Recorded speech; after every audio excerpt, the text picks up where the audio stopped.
अच्छा, आज की इस वीडियो में हम करेंगे पेल्विस।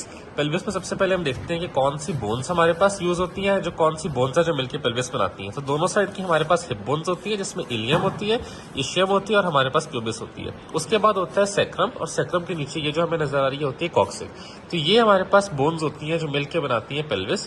फिर पेल्विस को हम दो पार्ट्स में डिवाइड करते हैं, एक होता है फॉल्स पेल्विस और एक होता है ट्रू पेल्विस। ये जो सारा एरिया हमारे पास होता है, ये हमारे पास पेल्विस को डिवाइड करता है अपर फॉल्स और लोअर ट्रू पेल्विस में। इस सारे एरिया को हम कहते हैं पेल्विक ब्रिम, जो दोनों को डिवाइड करता है। अब पेल्विक ब्रिम की क्या बाउंड्रीज होती हैं, उसमें हमारे पास एंटीरियरली आ जाता है सिम्फिसिस प्यूबिस, और उसमें हमारे पास पोस्टीरियरली आती है सैक्रल प्रोमोल्ट्री। फिर दोनों साइड्स के ऊपर ये जो सारी है, ये हमारे पास होती है इलियोपेक्टिनियल लाइन। तो ये इलियोपेक्टिनियल लाइन, सैक्रल प्रोमोल्ट्री और एंटीरियर सिम्फिसिस प्यूबिस, इसको हम कहते हैं पेल्विक ब्रिम, जिसके ऊपर वाला सारा पोर्शन फॉल्स पेल्विस है और नीचे वाला सारा ट्रू पेल्विस है।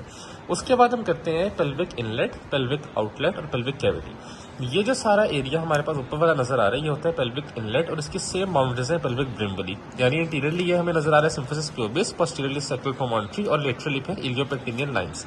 फिर पेल्विक आउटलेट को हम देखते हैं, इस तरह उल्टा करके देख लेते हैं, ज्यादा अच्छा नजर आएगा।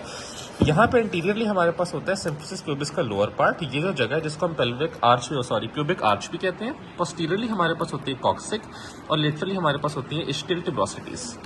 उसके बाद इन दोनों के दरमियान में जो सारी जगह होती है, यानी इनलेट और आउटलेट के दरमियान वाले जो सारी जगह है, ये होती है हमारे पास पेल्विक कैविटी। उसके बाद हमारे पास इसकी चार तरह की बल्कि वॉल्स होती हैं। एक हमारे पास होती है interior wall, posterior wall, lateral wall, और फिर हमारे पास होती है इसकी इंफीरियर वॉल, जिसको हम पेल्विक फ्लोर भी कहते हैं। जो इसकी इंटीरियर वॉल होती है पेल्विस की, वो मिलके बनती है मेनली प्यूबिस बोन से। यानी प्यूबिस बोन में प्यूबिक सिम्फिसिस याद रखिए, प्यूबिक रेमस याद रखें और pubic bone. Pubic ramus, pubic bone और सिम्फिसिस प्यूबिस, ये मिलके बना देगी इंटीरियर वॉल ऑफ पेल्विस। जो पोस्टीरियर वॉल ऑफ पेल्विस होती है हमारे पास, वो बनाती है सैक्रम और कॉक्सिक्स।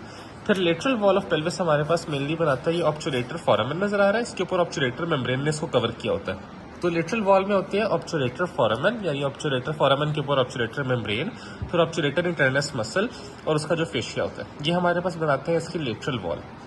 उसके बाद हमारे पास आता है इंफीरियर वॉल, जिसको हम कहते हैं इंफीरियर वॉल या पेल्विक डायाफ्राम या पेल्विक फ्लोर। यहाँ पे वो सारी की सारी ऑलमोस्ट होती है इस जगह के ऊपर। अब वो हमारे पास मेनली दो मसल्स बनाते हैं, एक हमारे पास होता है लेवेटर एनाई मसल और एक हमारे पास होता है कॉक्सीडियस मसल। ये जो लेवेटर एनाई और कॉक्सीडियस मसल है, जो डिवाइड कर रहे हैं, ये जो बना रहे हैं हमारे पास फ्लोर या डायाफ्राम पेल्विस का, ये बेसिकली दो तरह की कैविटीज में इसको डिवाइड कर देते हैं। यहाँ पे अगर हमारे पास फ्लोर है, तो इससे ऊपर का जो सारा पोर्शन होगा हमने पढ़ा, ही होती है पेल्विक कैविटी, और इसके नीचे हमारे पास जो कुछ लाई करता है वो हमारे पास होता है पेरिनियम।